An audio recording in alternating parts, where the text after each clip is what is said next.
tayo ng mantika. Ito tayo ng sibuyas. Isa natin bawang, luya, kamatis.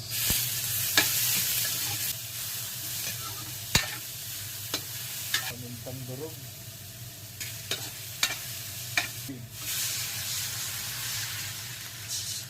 Takpan natin hanggang kumulo.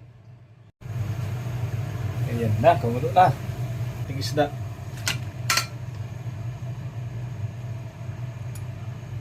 Lagyan na natin ng radish white. Lagyan na rin natin ng talong. Lagyan na rin natin ng sitaw. Buhusan na natin ng ating Knorr seasoning.